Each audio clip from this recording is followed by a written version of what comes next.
Hey friends, it's UrsulasRevenge. Week 1 of the 2024 Halloween event has brought us not 1, not 2, but 3 new free pets to collect, and I'm going to show you how to get them.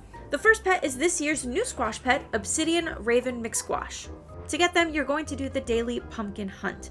If you haven't done it before this year, you do have to do the yellow exclamation point quest first. It's going to give you a little bit of a tutorial with Jasper, kind of seeing these animated gourds for the first time, and it'll teach you how to actually do the minigame. After you complete that, go back through the portal and grab the daily. I believe this is going to be your first opportunity to actually get the pet. Now you'll notice that they're not going to be in the same spot as on Jasper's farm. That was just the tutorial area. There are a couple of different areas that it can spawn within Golden Leaves. Check across the path from Jasper's farm, that little clearing between Jasper's farm and the championship area. You're also going to want to check up by Scarecrow Hill, down in Golden Leaves Valley. This one's a little bit hard to spot, and up on the mountain in the grass between Jasper's farm and Pie's Swamp. And some tips for this minigame. Number 1, never go outside the white bubble. If you do, it'll end the minigame and you'll have to restart it. The pumpkin will still be in the same area though, so you can just go back and talk to them again to start the minigame over. Second, after you talk to the giant pumpkin and the little gourds start to scatter, stay where you are but look around and see where the gourds are going. They are pretty much beelining for their hiding spot, so once you have an idea of which direction they're going, from there it's much easier to actually find them. You'll also notice that it gives you a little bit of a hint that Vignette is going to sort of close in the closer you are to a gourd, because they can be really hard to see in the orange leaves. So if you're really having a hard time finding them, ride around slowly inside the bubbled area and wait for the vignette to sort of start closing in and you'll know you're close. Once you find all 3, you're going to go back to the mother pumpkin and she's either going to treat you just by stopping and opening up, or she'll trick you by either chasing you or running away. Once you catch her or effectively tire her out, you'll have won the minigame. Just click the pumpkin again to wrap it up. And also, don't forget to return to the keep to complete the daily quest with the pumpkin there. I'm pretty sure getting the pet is actually random, but it might also just be the first time you do the daily. I'm not really sure. All I know is it only took me 1 try to actually get it after completing the yellow exclamation quest portion of it. The next pets are Stitches the cat and Patches the bunny.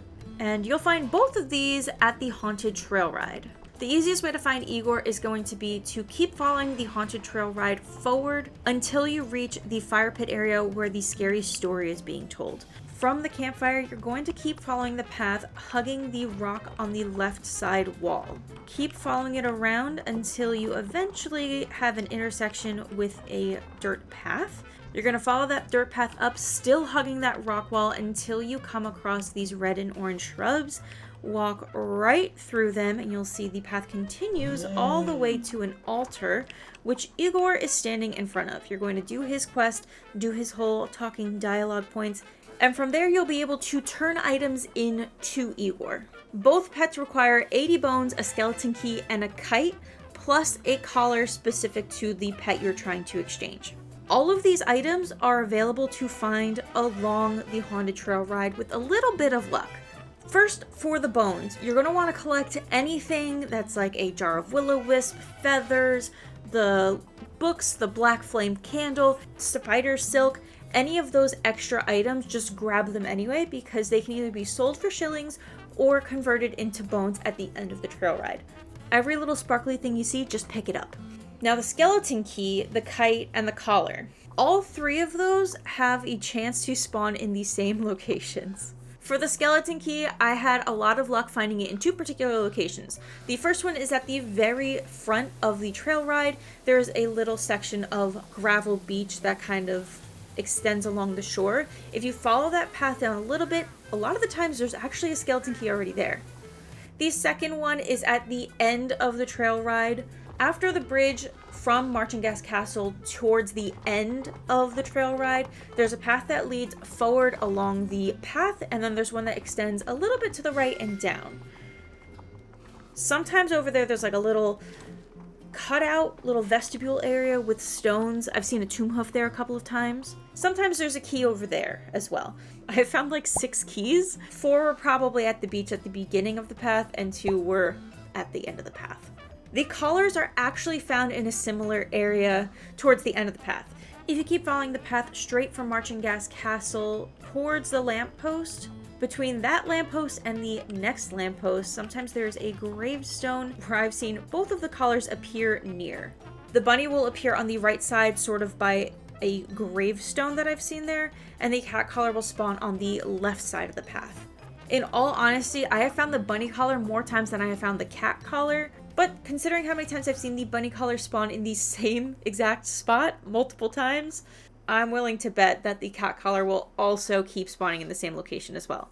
I have also seen other people mention that they've found the cat collar in the same spot, so I think it's pretty safe to say you'll find both collars in the same area.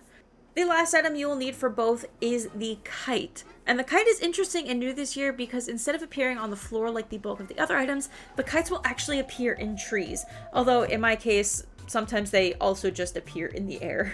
I'm not sure if it's specific trees. I've only found 2 kites and they were both in different areas. So while you're walking along the trail, just make sure to look up every once in a while and see if you can find a kite. It is rather large. It's actually larger than most of the other items, so it's a bit easier to see once you know what you're looking for.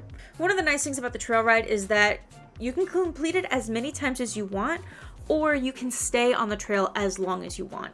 If you go back and revisit areas, sometimes more items will spawn, so you could theoretically find all of these items for both pets in one trail ride.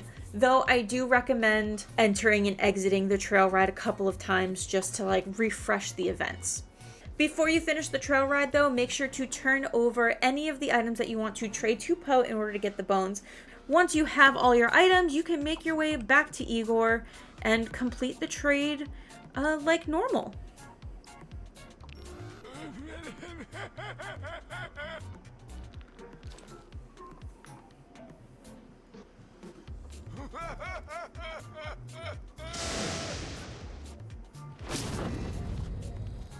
And that's just about all you need to know in order to get all 3 free pets this Halloween season.